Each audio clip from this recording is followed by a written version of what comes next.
अर्जुन और कर्ण का निर्णायक युद्ध। महाभारत के युद्ध का निर्णायक क्षण। कुरुक्षेत्र युद्ध के 17वें दिन दो महान योद्धाओं अर्जुन और कर्ण के बीच बहुप्रतीक्षित और विनाशकारी युद्ध हुआ। यह सिर्फ दो धनुर्धरों के बीच की भिड़ंत नहीं थी, बल्कि यह एक जीवनभर की प्रतिस्पर्धा, धर्म और अधर्म का टकराव और उस युद्ध का निर्णायक क्षण था जिसने महाभारत का भविष्य तय किया। युद्ध का प्रारंभ पुत्र की मृत्यु से उग्र करना। इस युद्ध का तत्काल कारण बना वृषसेन की मृत्यु, जो कर्ण का वीर पुत्र था और जिसे अर्जुन ने मार डाला था। अपने पुत्र की मृत्यु से क्रोधित और शोकग्रस्त कर्ण, जो उस समय कौरव सेना का सेनापति था, अर्जुन से बदला लेने के लिए तत्पर हो उठा। भयानक युद्ध का दृश्य।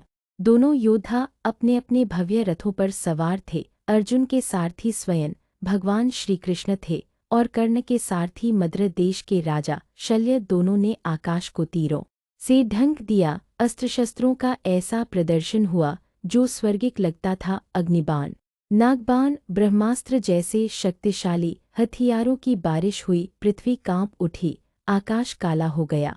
दोनों समान शक्ति के योद्धा थे। अर्जुन ने अपने गुरु द्रोणाचार्य से शिक्षा ली थी, वहीं कर्ण ने परशुराम से। उनके बीच का यह युद्ध ज्ञान, कौशल और प्रतिशोध की चरम सीमा पर था। कर्ण पर लगी शाप और निर्णायक क्षण। लेकिन धीरे धीरे युद्ध का पल्ला अर्जुन की ओर झुकने लगा। कर्ण को मिले कई शापों ने उसका साथ छोड़ दिया। एक परशुराम का शाप, जब कर्ण ने झूठ बोलकर उनसे ब्राह्मण बनकर शिक्षा ली थी, तब परशुराम ने उसे शाप दिया था कि वह सबसे जरूरी समय पर अपने दिव्य अस्त्रों के मंत्र भूल जाएगा।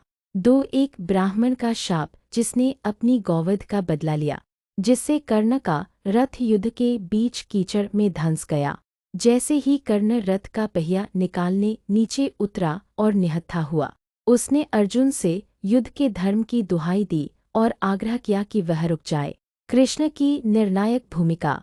तभी भगवान श्री कृष्ण ने अर्जुन को स्मरण दिलाया। क्या कर्ण ने धर्म का पालन किया जब द्रौपदी का चीरहरण हो रहा था, जब अभिमन्यु को निहत्था होकर अनेक योद्धाओं ने घेरकर मारा।